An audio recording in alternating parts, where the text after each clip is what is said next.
First Tier Bank strives to remain competitive and offers some of the best CD rates in the community, as well as area banks and credit unions per Rate Watch reports. How does that make a difference to you? First Tier Bank can assist you in securing some of the best rates on CDs. First Tier Bank offers the personalized customer service you've grown accustomed to and deserve. Plus, feel confident that your finances are taken care of by a responsible, knowledgeable staff. Call 307-632-3500 and ask for Caitlin or Debbie. Member FDIC, Equal Housing Lender.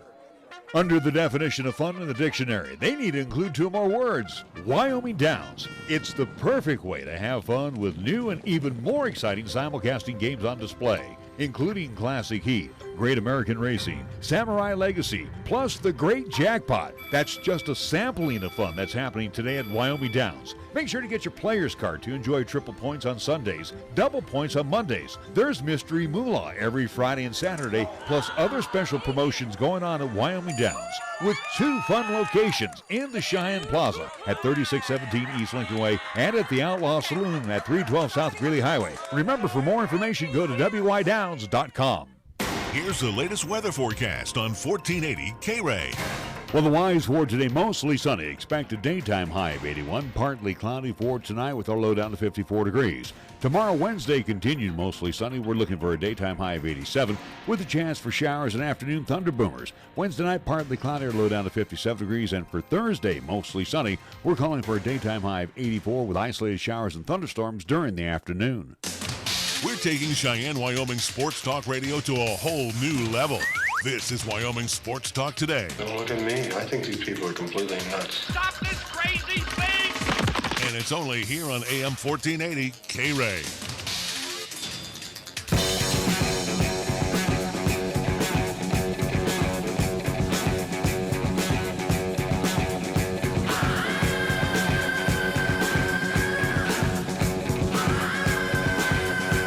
Well, real quick before we sneak on out of here, football pretty much grabbed most of the headlines over the weekend. Of course, the Labor Day holiday yesterday, but just looking real quick here, Yankees still well entrenched in first place in the East. First team to 90 wins. Yes, the Twins now starting to move away from the Indians, and that's good news for the A's, who stumbled a little bit as well. The Indians 5.5 back. Houston leads the Athletics by 10.5. So in the race right now for the wild card, Tampa, Indians, and Oakland. The big thing that you're missing out, or at least something that is on the local side of things, outside of the Rockies. The Rockies, no one cares. Again, everyone should be checked out at this point in time. The Rockies are going to be the dead last NL West team at this point in time. But keeping it more here in the Chi-Town area, one Brandon Nimmo returned for the New York Mets after a long stint on the at least IL. Came through in big ways for the New York Mets over this past weekend, so good to see that the local product, the Cheyenne Post 6 product, back in action with the big club with the New York Mets. And they also had a rough last 10 games where they won 3 out of 10, so they've kind of dropped even below the Diamondbacks now in that race for the wild card. Atlanta still 6.5 up. Cardinals now starting to get a little breathing room. They're 3 ahead of the Cubs. And again, Cardinals have a good opportunity with the Giants coming up as they got to step with them. So the Nationals right now is your first team for the wild card. You look at the Cubs being the secondary team. Phil's, Diamondbacks, they are 3 games out, and the Brewers, along with the Mets, 4 games, 3.5 games out. So we're in the final regular season month. So you mentioned with the Rockies how you might as well check out. I think the only thing right now that what you do with the Rockies is you kind of keep an eye on the stats. Like Nolan Arenado, he continues to knock the crap out of the ball. 36 home runs, 107 RBIs. Again, it's not going to get him anything. I know, but he's more at least. For the kind of money that he's drawing, he did not have that down year. He's still a Nolan We know Arenado that. year. We've talked many a time that this offense was not the cause of what happened to the Rockies. It's your pathetic pitching. And Charlie Blackmon, he's hitting 320, 27 home runs. Story's got 30 round trippers. So, basically now for the Rockies, it's kind of pad your stats And when you try to get some more cash, I guess that's about what. Maybe and in the case the of guys that Trevor have padded Story, their stats, they've already got the cash. Well, Trevor Story needs to pad his stats to get a little more cash out of the Rocks. Rockies were so bad last night against the Dodgers. Ian Desmond threw the eighth inning. That's how bad it was. Hasn't he done that like 3 times this year? I know, but this is how bad it is for the Rocks. All right.